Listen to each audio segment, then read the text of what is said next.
आप जानते होंगे कि क्रोमोसोम का मतलब होता है, शॉर्टकट अगर इसका रूप लें इसको हम लोग कहते हैं क्रोमोसोम्स, और क्रोमोसोम्स को हम लोग हिंदी में कहते हैं गुणसूत्र।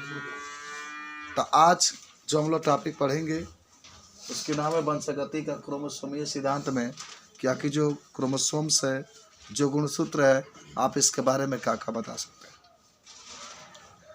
इस सिद्धांत को देने वाले जो वैज्ञानिक हैं उनका नाम है डी ब्रिज, कॉरेंस और वान सेरमार्क लिखे होगा कि सेरमार्क।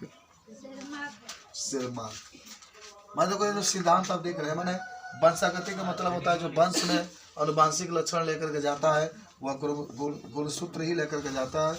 और इस सिद्धांत को देने वाले थे डी ब्रिज, कॉरेंस और वान सेरमार्क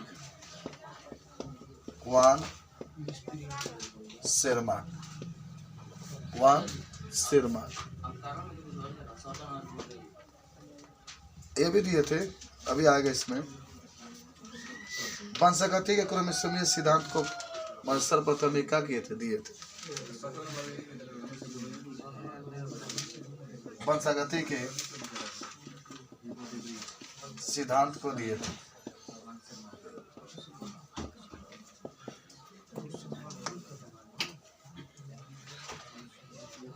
और इस सिद्धांत में कहा गया था, आप पढ़े होंगे गुणसूत्र इस तरीके से होता है, खूब ध्यान से समझना है।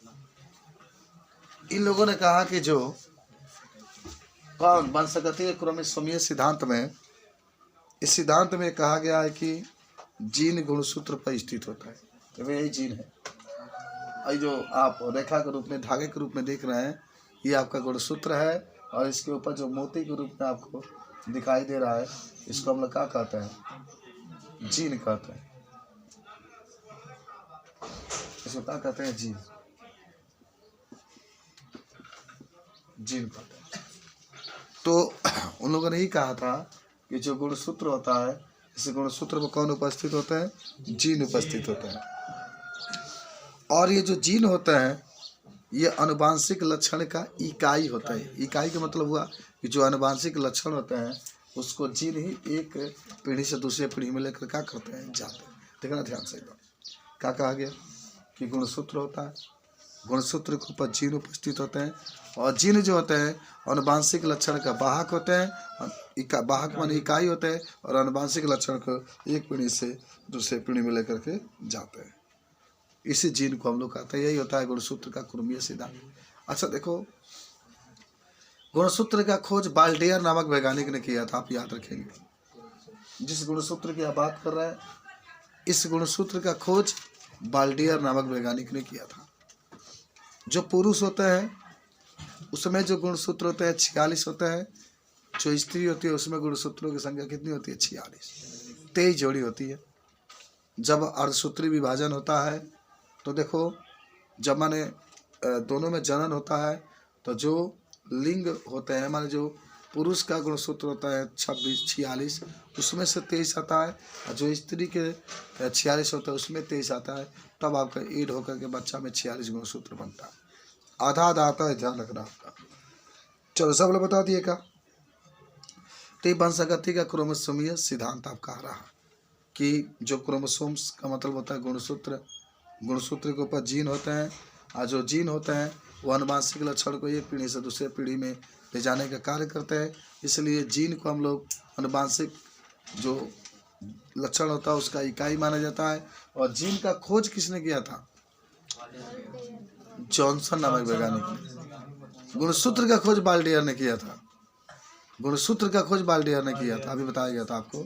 और जीन का खोज जॉनसन नामक वैज्ञानिक ने किया था। अब आगे बढ़ते हैं हम लोग। सहप्रभाविता। अच्छा, आपने मेंडल के नियम पढ़ा था ना, पहला प्रभाविता के नियम था ना, कि जब दो जनकों के बीच में संकरण कराया जाता है तो F1 पीढ़ी में जो लक्षण दिखाई देता है उसको प्रभावी लक्षण कहते हैं, और इस प्रक्रिया को प्रभाविता का नियम कहते हैं। आप पढ़े थे, सबको याद हुआ। जैसे लाल चाहे लंबा और बौना पौधा में संकरण कराए थे आप, तो F1 पीढ़ी में कैसा पौधा प्राप्त हुआ था, लंबा, तो लंबा को अपने प्रभावी लक्षण कहा। उसके बाद से इसका अपवाद था, तो अपवाद में अपूर्ण प्रभाविता बताए थे ना, कि जब दो जनकों के बीच में संकरण कराया जाता है और जब दोनों जनकों का जो संतान बनता है उस संतान में दोनों जनकों का लक्षण उपस्थित नहीं होता है तो उसको अपूर्ण प्रभाविता कहते हैं। जैसे आप लाल पुष्प लिए थे, सफ़ेद पुष्प लिए थे और इसके बीच में संकरण कराए थे तो गुलाबी पुष्प निकला था, तो गुलाबी दोनों का मैच नहीं कर रहा था। एक और बहु प्रभाविता भी पढ़े थे। आज आपका जो टॉपिक है उसका नाम है सह प्रभाविता। ये कई बार आपसे पूछा जाता है। हालांकि बायोलॉजी का पेपर आप लोग दिए होंगे तो बड़ा अच्छा लगा था। इसमें क्वेश्चन आए थे कि नहीं कुछ का? हाँ, क्या आया था? आया था क्या अपूर्ण प्रभाविता? सह प्रभाविता। इसके बारे में कोई पूछेगा तो क्या कहेंगे बाबू? सह प्रभाविता के बारे में अगर कोई पूछे, इसकी क्वालिटी कोई पूछे तो आप इसके बारे में क्या बता सकते हैं? देखेंगे, आप पढ़े भी थे इसको सह प्रभाविता में कि जब दो जनकों के बीच में संकरण कराया जाता है बाबू, जब दो जनकों के बीच में संकरण कराया जाता है और F1 पीढ़ी में जो संतान बनता है उसका जो गुण होता है दोनों जनकों के गुणों से मिलता है तो इसी को कहते हैं सह प्रभाविता। यानी दोनों जनकों के गुण उस संतान में आता है। तो कहा गया कि जब दो जनकों के बीच में संकरण कराया जाता है, जो जीव बनता है F1 पीढ़ी में उसका गुण दोनों जनकों से मिलता है तो इसको हम लोग क्या कहते हैं? तो उसको हम लोग सह प्रभाविता कहते हैं। उदाहरण याद है, माने दोनों जनकों का गुण, दोनों जनकों का गुण F1 पीढ़ी के बच्चों में उपस्थित रहता है। F1 पीढ़ी के बच्चों में उपस्थित रहता है। जैसे मान लो यहाँ पर हो गया आपके पास क्या, याद करिए, लाल पशु ले लो और यहाँ पर सफेद पशु ले लो।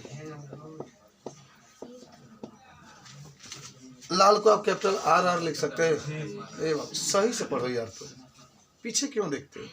दे are no important for the student. No दोस्ती, नो ताका ताकी, वाली पार लुक द ब्लैक बोर्ड। और मुझे सुनो मैं क्या बता रहा हूँ बाबू, दिन में तो वही सब करना है बाबू, 2 घंटे तो बस पढ़ना है।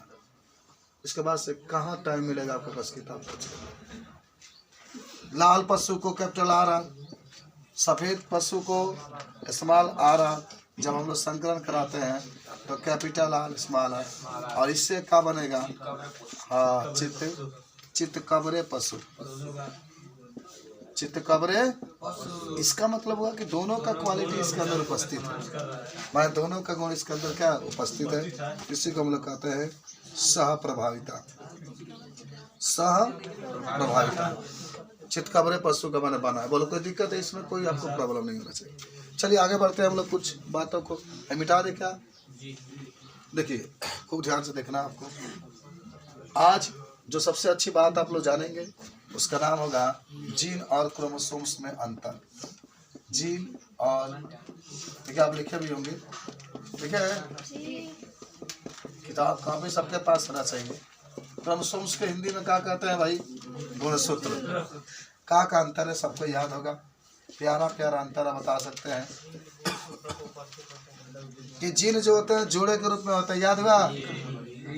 जीन जोड़े के रूप में होता है। हाँ, क्रोमोसोम से भी जोड़े के रूप में होता है। मान लिख सकते हो कि यह अभी जोड़े के रूप में होते हैं। चलिए दूसरा आप देख सकते हैं, युग्मक बनते समय दोनों जीन अलग अलग हो जाते हैं ना। और R और बाहर जब युग्मक बनता है तो एक बार अलग एक बार R अलग, तो आपका युग्मक जोड़ा। युग्मक बनते समय दोनों जीन कहाँ हो जाते हैं भाई? अलग अलग हो जाते हैं, अलग अलग हो जाते हैं। चलिए भी जान गए आप। अच्छा, क्रोमोसोम्स में जानते होंगे, इसमें भी क्रोमोसोम्स युग्मक बनते समय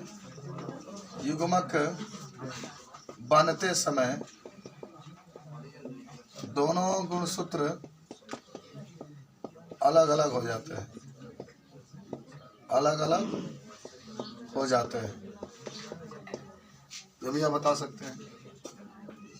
3 नंबर आ जाओ। निषेचन के पश्चात संतति या जनन कोशिका में पुनः जीन के जोड़े के रूप में हो जाता है। माने जनन के बाद, याद करो, जनन के बाद जीन जोड़े के रूप में संतान में जाते हैं। जोड़े के रूप में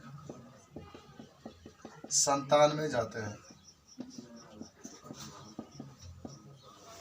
और जो गुणसूत्र होते हैं यह भी जोड़े के रूप में संतान में क्या करते हैं, जाते हैं। तो सब याद होना चाहिए। एक एक पढ़ाई करते हैं आप, एक एक बिटोर के रखते हैं तो पेपर में आप पूरा लिखते हो। बिटोर नहीं पाते हैं तो लिखा नहीं पाता। जीन जो होते हैं मेंडल के तीनों नियमों का पालन करते हैं। ये भी तीनों नियम का क्या करते हैं, पालन। चलिए, तो इस तरीके से जीन और क्रोमोसोम्स के बारे में आपसे कोई पूछेगा तो आप इसको बता देंगे। कल मैं आपको पढ़ाऊंगा बाबू गुणसूत्र का वंशागति सिद्धांत के बारे में। उसके बाद से कल हम लोग पढ़ेंगे सहलगनता। याद करिएगा, सहलगनता के प्रकार पढ़ेंगे हम लोग। कुछ परिचय करा देते हैं, आप पढ़ करके घर से आइएगा सब लोग। वंशागति वाला पढ़ ली, इसको छोड़ देना। कल आप सहलगनता पढ़ करके आइएगा, सहलगनता के प्रकार पढ़ करके आइएगा। पुनर्योजन पढ़ करके आना है। बहुजनी वंशागति पढ़ करके आना है। परीक्षार्थ संकरण पढ़ करके आना है। इतना आपको पढ़ करके आना है, ठीक है। कम से कम 7-8 हेडिंग आप पढ़ करके आएंगे। चलिए, कुछ क्वेश्चन लिख लीजिए बायोलॉजी का, लिख कर लेकर के आना। 5 क्वेश्चन आपको हर एक विषय का रोज दिया जाएगा। पहला क्वेश्चन है सामयुग्मजी और विषमयुग्मजी। सामयुग्मजी और विषमयुग्मजी से क्या तात्पर्य है, से क्या तात्पर्य है। सामयुग्मजी और विषमयुग्मजी से क्या तात्पर्य है। दूसरा आपका है प्रभाविता और अप्रभाविता से आप क्या समझते हैं। बहुत प्यारा क्वेश्चन आपका है। तीसरा आपका है जीन प्रारूप और दृश्य प्रारूप पर टिप्पणी लिखिए। जीन प्रारूप और दृश्य प्रारूप पर टिप्पणी लिखिए। बहुत प्यारा क्वेश्चन है, आप सबको लिखना पड़ेगा। नहीं आएगा फिर पूछ लेना कल। प्रथम संतति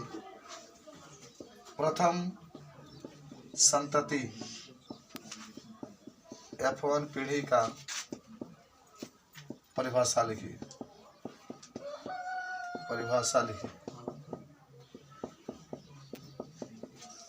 पांचवा द्वितीय संतति पीढ़ी